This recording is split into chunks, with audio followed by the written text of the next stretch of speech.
Est-ce que vous aimez l'argent? Moi, j'aime bien l'argent. J'aime ma copine, mes amis et même la moto plus que l'argent. Mais je dois quand même vous admettre que ce dernier fait plaisir. Il permet notamment de s'acheter de jolis jouets. Comme celui qui est derrière moi. Pour la vidéo qui va suivre, va falloir en sortir des billets. Bonjour tout le monde, j'espère que vous allez bien. On se retrouve pour une nouvelle vidéo. J'en avais assez de faire des essais. J'en avais assez de faire des essais, tout le temps à faire des essais. On va me qualifier de chaîne d'essais? Non. Non. Je fais d'autres choses aussi dans la vie, hein, notamment, eh bien, des petites vidéos d'actu, hein, des débats, vous connaissez, bref. Aujourd'hui, j'ai voulu changer un petit peu comme ça et revenir à ce petit décor. C'est vrai qu'effectivement, il est un peu tristoun quand même, ce garage. Mais ne vous inquiétez pas, il y a des trucs qui arrivent très bientôt qui vont permettre de lui donner un petit peu plus de peps. Et aujourd'hui, on va faire un guide d'achat. Ça faisait un moment que j'en avais pas fait, mais j'ai eu envie de me faire un petit délire qui est, en fait, ni plus ni moins qu'un hommage à la vidéo du guide d'achat des 100 000 € qu'avait fait Villebrequin à l'époque. Hein. Sylvain, Pierre, où que vous soyez, on vous souhaite le meilleur. Et du coup, aujourd'hui, je vais vous proposer un guide des motos entre 25 et 30 000 €. C'est très intéressant parce que c'est un positionnement assez particulier. D'un côté, 25-30 000 €, on est définitivement dans la catégorie des machines les plus chères que vous puissiez trouver. Clairement, après, ça commence à devenir vraiment de l'ultra luxe, mais on reste dans quelque chose qui, par rapport à cette fameuse vidéo du top 100 000 € pour les voitures de Villebrequin, reste envisageable si on se donne les moyens de le faire. Pour la grande majorité des gens, si on met vraiment de côté pendant beaucoup d'années, qu'on rêve d'avoir une moto dans ces prix-là, on peut le faire. Donc on est plutôt dans la catégorie du rêve, mais ça reste jouable. Alors, il y a quand même des petites règles, hein, parce que vous le savez, dans les guides d'achat, il faut quand même qu'il y ait des petits paramètres, sinon c'est pas drôle. Toutes les motos que je vais vous proposer sont des machines qui sont neuves, parce que bien évidemment, d'occasion, vous pouvez prendre des motos encore plus chères et qui rentrent dans cette catégorie-là, et sans option. Clin d'œil à nos amis de chez BMW qui savent multiplier par 3 le prix de leur moto. Voilà, bref. Donc, voilà, hein. Qu'est-ce que vous voulez que je vous dise? On va y aller. Abonnez-vous à la chaîne, c'est très important, hein, forcément, c'est un truc qui est vital pour le développement de la Roadsters TV. Petit like, commentaire, hein, vous savez comment ça se passe. Et, ah oui, bougez pas. Quand même beau ce merch, non, vous trouvez pas? Donc n'hésitez pas, il est dispo, ça y est, hein, sur la boutique dédiée Roadsters TV sur Spreadshirt. Vous avez des t-shirts, des mugs, des dessous de verre même, hein, si vous voulez poser votre tasse comme ça vous faites double combo, c'est très sympa. Ça me soutient énormément, et puis bon, j'allais oublier, mais on va quand même penser à ça, sinon je vais me faire engueuler. On a un beau décor aujourd'hui. Souvent, j'ai des Street Fighter V4S à la maison. J'ai beau pas apprécier cette moto personnellement, je les ai souvent, c'est un bel objet. Cette machine nous a été prêtée par Espace Murit, hein, nos amis de chez Châtillon qui font Yamaha, Ducati, KTM et Kawasaki, qui sont très professionnels, ils ont même une gamme d'accessoires assez chouette, hein, puisqu'ils font Moto-Axe maintenant. Et vous le savez, je vous l'avais déjà annoncé, c'est toujours d'actualité. Si vous allez les voir avec le code Roadsters TV dans l'intention d'acheter une moto, avec ou sans accessoires, déjà, je viens vous remettre les clés en main propre, quand même plutôt cool comme expérience, donc on passe un petit moment ensemble, je vous ramènerai un petit cadeau, vous verrez, c'est chouette. Et en plus de ça, vous pouvez avoir jusqu'à 3 000 € d'avantages clients. Je sais que la dernière fois j'avais dit 2 000 et j'avais mis 3 000 dans la description. Non, c'est 3 000, tout simplement parce que on a vu qu'il y avait le Panigale V4R et que du coup, bah, sur ces motos-là, avec un ou deux accès, on peut faire des belles remises. Donc voilà, ce qui veut donc dire que ce n'est pas la remise que vous allez avoir sur une petite moto. Mais de toute façon, on s'en fout, c'est pas ça l'important. L'important, c'est que on se rencontre, on passe un moment ensemble et vous êtes un petit peu chouchoutés. C'est ça qui est vraiment chouette. Et cette moto, elle est en vente et grâce au code Roadsters TV, vous pouvez avoir un petit avantage dessus, mais je vous en parlerai à la fin de la vidéo. Allez, on y va, on va commencer. Donc, vous le savez, moi, ma catégorie de moto préférée, c'est les Roadsters, comme le nom de la chaîne, Roadsters TV, hein, bien évidemment. Donc, on va parler de cette catégorie de moto, et on va commencer d'ailleurs avec une machine présente dans cette catégorie, qui est l'AMV Agusta Brutal 1000 RS. Et non pas la RR, parce que là, il va falloir péter un peu le PEL. Non, la RS, c'est la version, en fait, un petit peu assagie, dégonflée. Ce matin, là, j'ai pas pu m'en empêcher. Qui donc, en fait, intègre beaucoup de caractéristiques très similaires à la RR. On a toujours le 4 cylindres en ligne qui délivre 208 chevaux, excusez du peu, c'est une des motos les plus puissantes et les plus furieuses de la planète. On a toute la technologie hein, qui est présente dans la version ultime, hein, avec le bel écran, le régulateur de vitesse, la centrale inertielle qui fait bien le travail. Par rapport à la RS a un positionnement un peu moins radical, parce que la RR, elle est un peu demi-guidon vers l'avant, alors que là, on est sur une position un peu plus roadster, et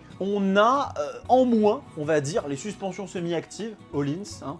On est des éléments Marzocchi, ça fait quand même alléger la facture assez sensiblement, puis des traitements de surface ça et là qui sont un petit peu moins nobles. Ça reste du MV Agusta et dans la fourchette 25-30 000 euros, quand même vous faire plaisir. Ensuite, puisqu'il n'y a que 2 motos qui rentrent dans cette fourchette un peu spécifique des 25-30K, je vais parler d'elle, tout simplement. Hein. Ducati Street Fighter V4S, alors là vous êtes sur la version semi-ultime, puisque vous avez le V4S P2, mais là encore une fois, faudra péter quand même sévèrement la tête à votre banquier. Donc là, on a bien un V4, un Stradale, exactement le même que celui de la Panigale, 208 chevaux encore une fois, même valeur que la MV Agusta. Mais par contre, là, vous avez de la suspension all-in semi-active, vous avez toute la technologie que vous pouvez imaginer.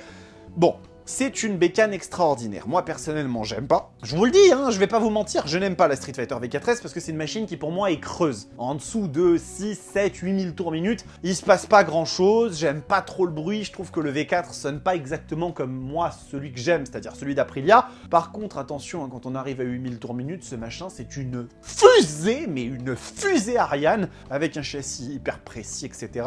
Ça chauffe, ça consomme pas trop. Voilà, vous allez déjà sortir quand même 26 500 €, quelque chose dans le genre pour pouvoir vous la payer. Ça reste extrêmement bien, ne vous inquiétez pas. Ensuite, quelle est la prochaine catégorie? Parce que je me suis un peu renseigné, mais j'ai pas fait non plus. Ah oui, on va parler des routières. Donc, dans les routières, il y a quelques choix qui sont intéressants. Tout d'abord, l'impératrice, Sa Majesté herself, la Honda Goldwing. Mais attention, pas la Goldwing telle que vous la connaissez, parce que non, celle-là, elle vaut 37 barriques. Non, là, on est sur l'équivalent de la version F6B, la Bagger, hein, mais qui est déjà super sympa, qui, à mon avis, doit faire bien plaisir comme il faut quand vous voyagez plutôt seul, parce que là, vous n'avez pas le dosseret avec le siège impérial, là, vous êtes affalé, là, comme ça, à écouter de la musique, enfin, ça veut plus rien dire, en fait. Mais un style quand même très chouette, d'ailleurs, je la trouve plus jolie que la Tour, je lui donne un côté un petit peu plus bad boy américaine, j'aime beaucoup. Seul 6 cylindres à plat de l'industrie, seul 6 cylindres à plat.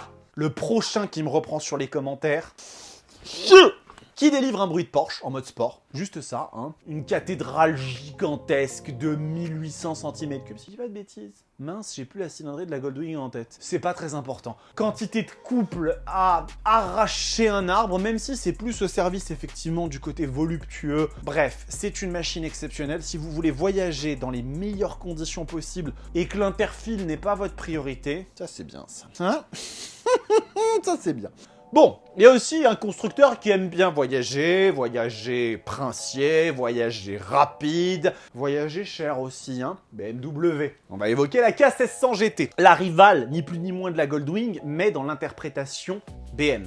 Et BM, ils ont une interprétation particulière du voyage parce que vous avez un 6 cylindres en ligne, la différence hein, avec le 6 cylindres à plat, qui est dérivé de leur architecture voiture. Hein, ce sont les spécialistes du 6 cylindres en ligne BMW, avec la deuxième valeur de couple la plus élevée de l'industrie sur les motos thermiques, donc c'est monstrueux, ça fait 180 Nm, 160 chevaux, et une machine qui, bien qu'elle propose des aptitudes extrêmement routières et confort, quand même un sacré gamot en ce qui concerne la sportivité, le dynamisme à ce qui paraît. J'ai vraiment hâte de la tester cette machine. Est-ce que j'aurai le courage de pencher avec? Ça, rien n'est moins sûr. Mais voilà, c'est extraordinaire. Et si vous voulez un truc qui permet quand même de se faire très plaisir sur des très longs trajets, mais d'avoir un côté un petit peu, voilà, BMW M6, ça c'est très bien ça.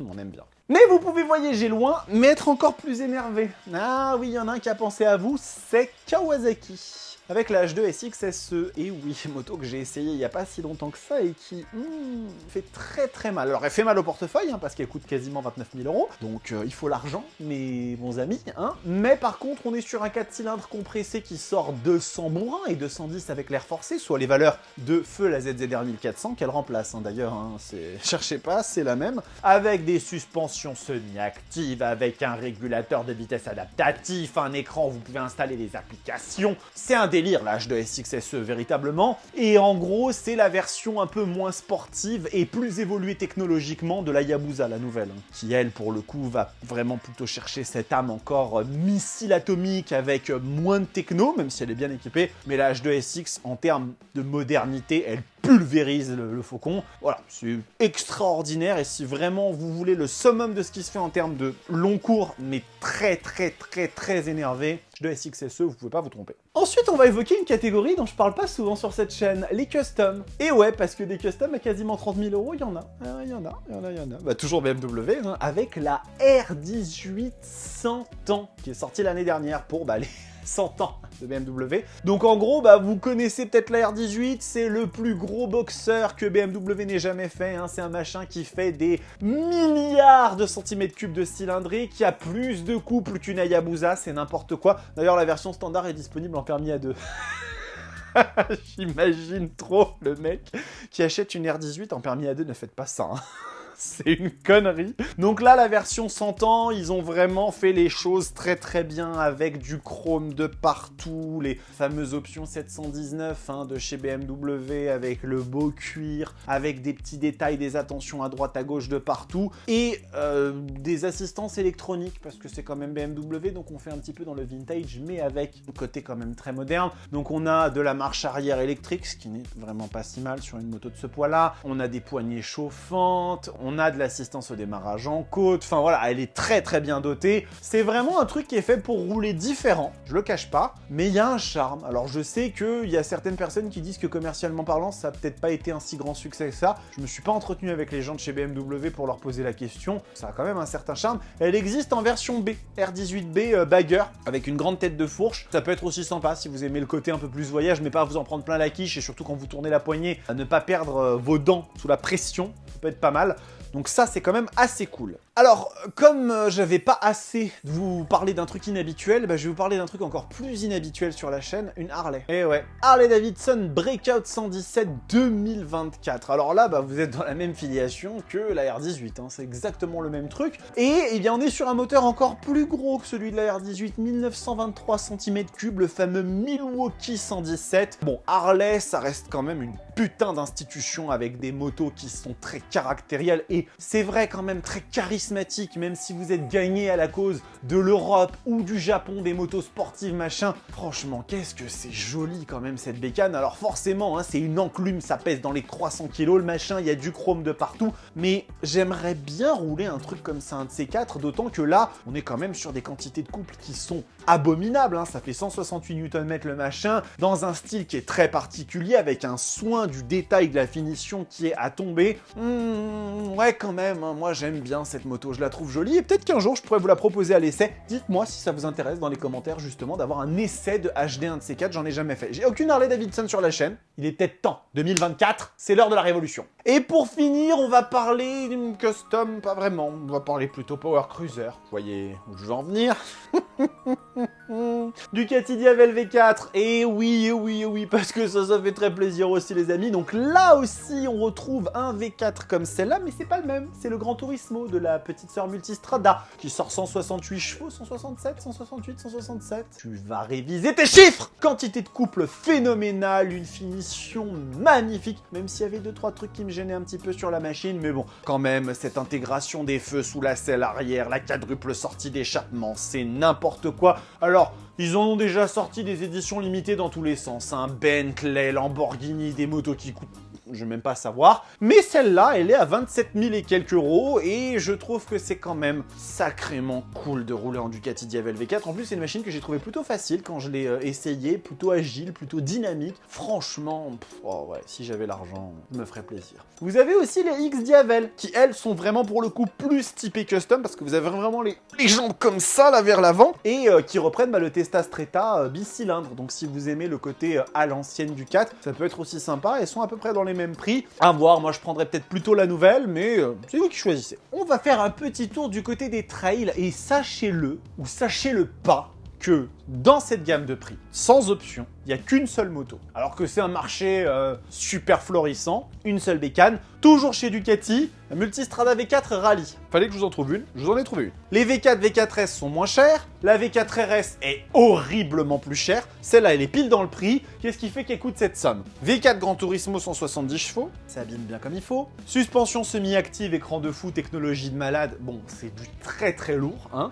Et puis après, des petits apports qui ont été amenés ramener avec les valises, avec le débattement un peu plus long. C'est une multistrada pensée pour aller faire un peu des chemins.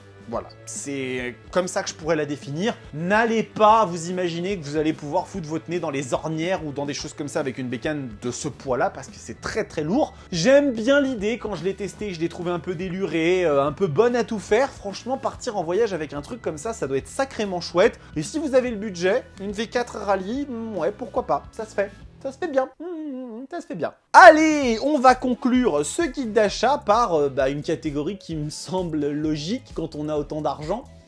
Les sportives, hein, ça coûte un peu cher. Et je vais commencer par une marque que j'ai citée au début, mais a quand même 2-3 modèles qui valent leur pesant de cacahuètes. MV Agusta, avec d'un côté la F3RC et de l'autre la Super Veloce S. Donc là, c'est des éditions spéciales, d'un côté de la sportive mid-size, de l'autre de la sportive néo-rétro, qu'est-ce que vous voulez que je vous dise, je sais pas comment la qualifier. Toujours est-il que ce sont des bijoux, elles sont magnifiques, moto ultra pointue avec des positions ultra radicales. Vous savez dans quoi vous vous embarquez quand vous achetez une MV Agusta, hein. C'est des machines qui sont pas faites pour le commun des mortels, dirons-nous, mais bon, bah oui, effectivement, c'est super chouette. Vous pouvez pas vous tromper avec des bécanes comme ça, hein, forcément. Il en existe des plus chers, hein. D'ailleurs la Super Veloce 1000 qui arrivera bientôt à mon avis, la version Euro était annoncée dans les 50 000 €.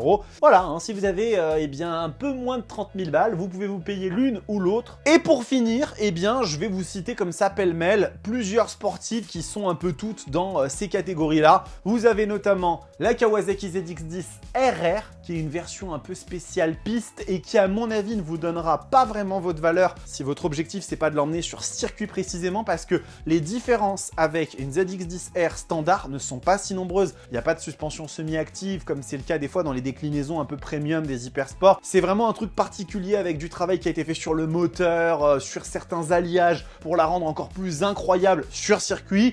Bon, ça se fait quand même. Au niveau du Ducati, vous pouvez vous payer une Panigale V4. Même la V4S, elle est plus chère que ça. Donc oui, vous avez accès à un V4 de 215 chevaux, une machine absolument magnifique. Pour moi, ouais, la plus belle des hypersports modernes, il n'y a pas à dire. Donc voilà, c'est très très cool, mais vous n'avez pas toute la technologie qu'on peut retrouver notamment dans une RS V4 Factory, qui elle a atteint le petit palier 25-30 tout juste, hein. Elle, encore un tout petit peu, elle était en dessous. Donc une excellente valeur, ça c'est pareil, 217 chevaux, un V4 avec une sonorité et beaucoup de technologie, hein, puisque c'est la version la plus ultime avec des suspensions all-in semi-actives, freinage Brembo Stylema, enfin c'est une des meilleures que vous puissiez trouver. En termes de rapport qualité-prix, en tout cas, c'est vraiment très intéressant. Et puis on peut citer aussi la R1M. R1M, ça marche très bien. Alors en termes de puissance, quand même, elle est un peu à la traîne maintenant, hein. Elle fait que 200 bourrins, que 200 chevaux. Ok, super, génial, nickel. Avec du carbone, hein, notamment hein, sur le carénage, donc c'est plutôt chouette. Le calage crossplane qui l'a fait sonner comme un V4 et qui est quand même vraiment très chouette. Beaucoup de technologie. Elle a pas tant évolué que ça hein, depuis qu'elle est réapparue en 2015-2016 hein, quand ils ont recommencé à sortir des hypersports les japonais.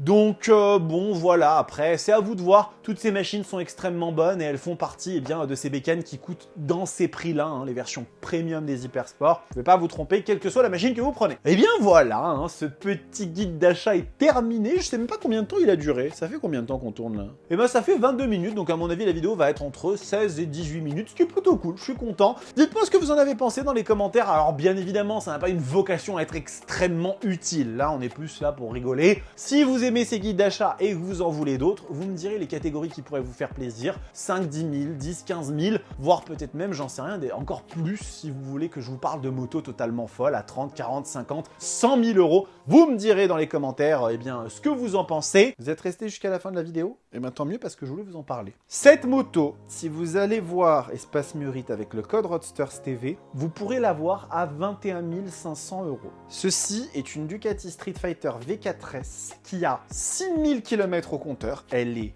neuve, mais neuve, hein, je l'ai roulée pendant quelques temps. Elle est neuve de chez neuve. La moto a 7000 € d'équipement dessus. D'accord? Il y a les ailerons en carbone qui coûtent 1000 balles. Excusez-moi Ducati, mais là je suis obligé de tousser un peu. 250 € l'aileron. Garde-boue en carbone. La selle en Alcantara. Le petit cache ici, je sais pas comment ça s'appelle là, en carbone. Garde-boue arrière en carbone. Et vous avez la demi-ligne Terminioni complète qui vaut 4000 €, un truc comme ça. Ah oui, et vous avez aussi ces rétroviseurs qui sont absolument horribles et qui ne servent à rien. Vous remettez des rétroviseurs normaux sur cette bécane tout de suite. Mais pour le reste, c'est incroyable. Cette machine neuve vaut dans les 34-35 000 €. Là, avec 6000 km, vous la touchez à 21 500. C'est vous qui voyez. Faites ce que vous voulez, voilà. Code Roadsters TV chez Espace Murite. Je vous renvoie vers le guide d'achat des Roadsters mid-size que j'avais fait, les Roadsters un peu énervés. J'avais vu, c'était une vidéo qui avait bien marché, donc n'hésitez pas à aller la voir. Et puis on se retrouve pour toujours plus de vidéos de fun, d'amour. Bref, c'est la Roadsters TV. En attendant, prenez soin de vous, kiffez vos bécanes. Ciao!